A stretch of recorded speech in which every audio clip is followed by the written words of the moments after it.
खबर तफसील से। आंध्र प्रदेश में इलेक्शन फोटो आईडी कार्ड को मोबाइल फोन से मजबूत करने का अमल इलेक्शन कमीशन ने शुरू कर दिया है। रियासत के चीफ इलेक्टोरल अफसर आरपी सिसोदिया ने ऐलान किया। इलेक्शन कमीशन और वोटरों के बीच इत्तलात के तबादले के लिए मोबाइल रजिस्ट्रेशन का अमल शुरू किया गया है। इलेक्शन कमीशन ने राय दहिंदों से कहा है कि वो सीओ आंध्रा वेबसाइट पर अपना मोबाइल फोन नंबर रजिस्टर करवाएं। चीफ इलेक्टोरल अफसर के मुताबिक मोबाइल नंबर रजिस्टर करवाते ही नाम, पता, वोटर नंबर और पोलिंग स्टेशन से मुतालिक तफसीलात एसएमएस से मिल जाएंगी।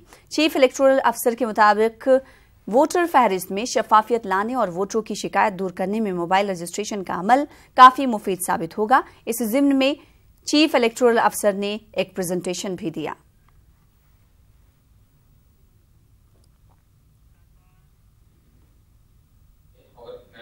పాస్వర్డ్ లాగిన్ అయిన తర్వాత మీకు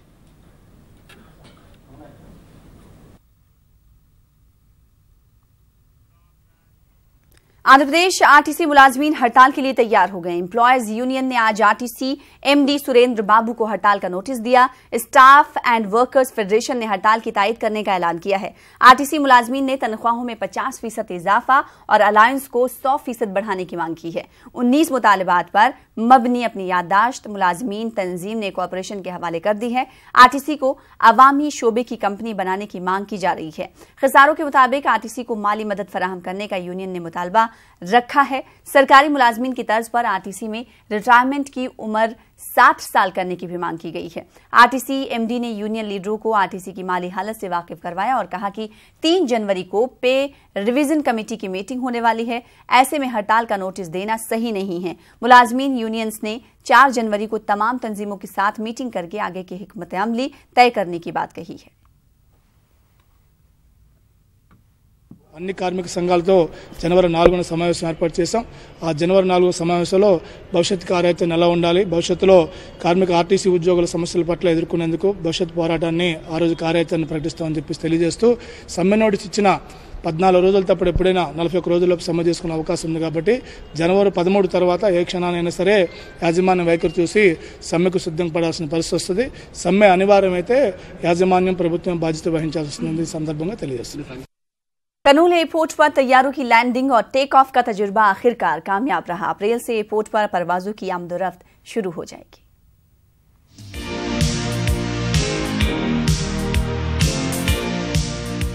कर्नूल वालों का एयरपोर्ट का ख्वाब पूरा होने जा रहा है।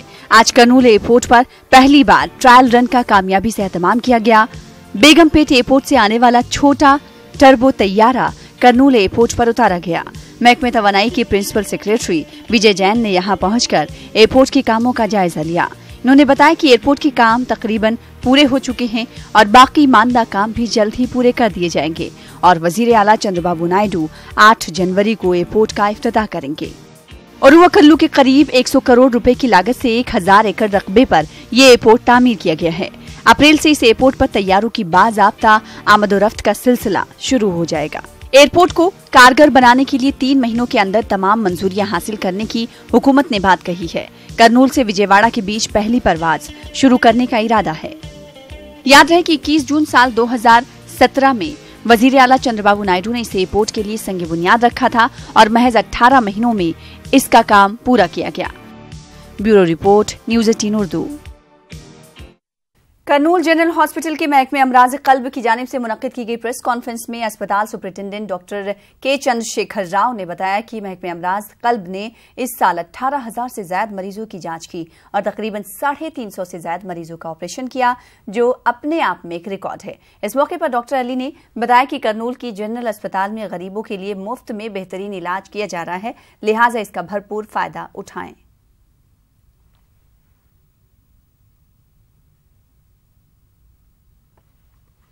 हमारे department of cardiology government general hospital में जो डेवलपमेंट्स हो रहे हैं वो आवाम को बताने के लिए बुलाया गया है।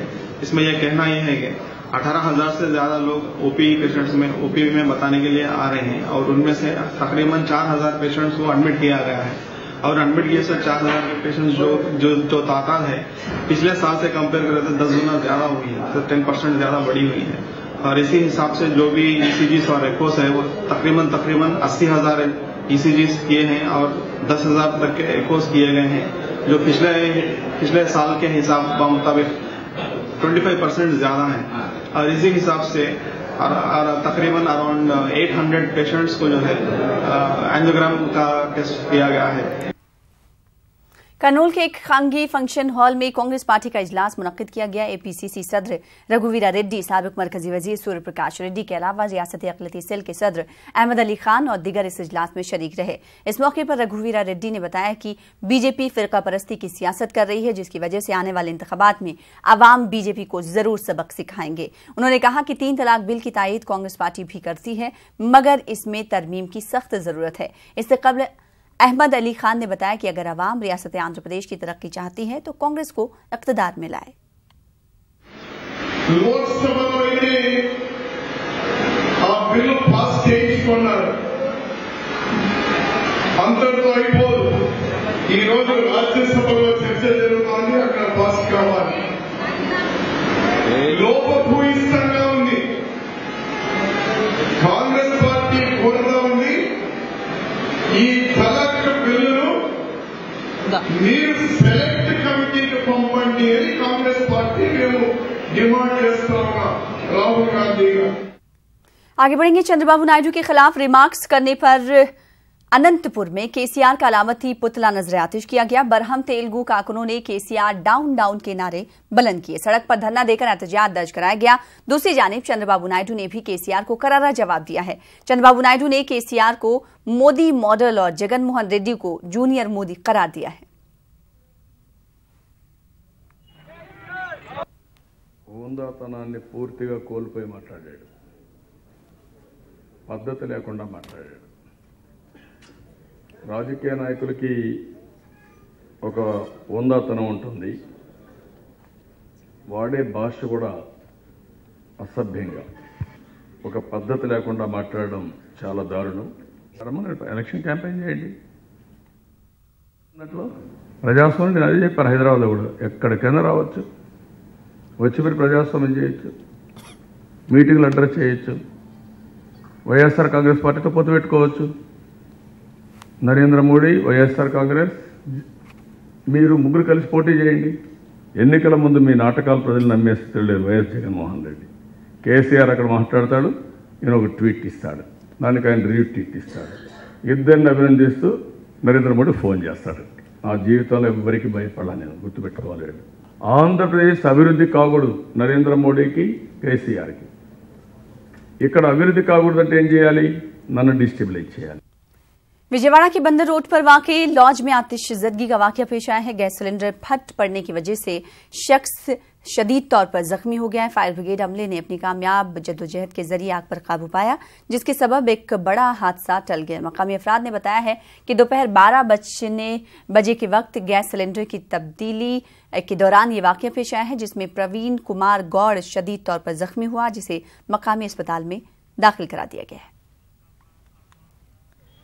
उधर गुंटूर के इलाके लालपुर में भयानक सड़क हादसा रोनुमा हुआ। तेज रफ्तार कार तवाज़ुन खोकर डिवाइडर से टकराने के बाद मुखालिफ सिमत से आ रही ट्रक को टकरा गई। इस हादसे में इंजीनियरिंग के 4 तलबा हलाक हुए हैं, जबकि दीगर 5 शदीद तौर पर जख्मी हुए हैं। इब्तदाई जांच के दौरान पता चला है कि कार 160 किलोमीटर फी घंटे की रफ्तार से चल रही थी। हादसे में ट्रक ड्राइवर और क्लीनर भी जख्मी हुए हैं।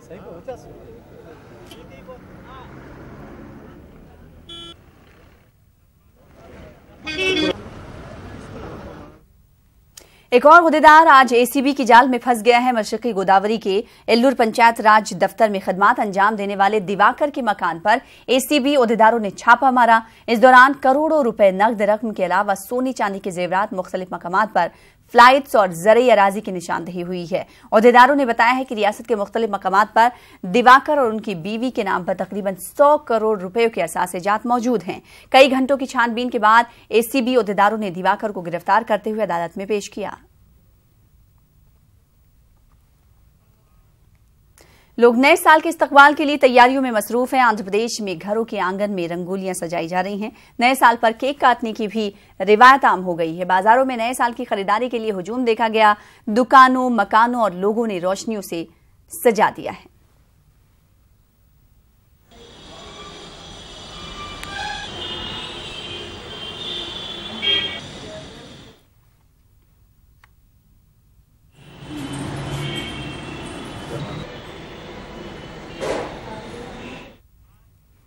फिलहाल इसी के साथ इस बुलेटिन में इतना ही। मजीद ताज़ा खबरों के लिए आप लॉग इन कर सकते हैं हमारी वेबसाइट पर। आदाब।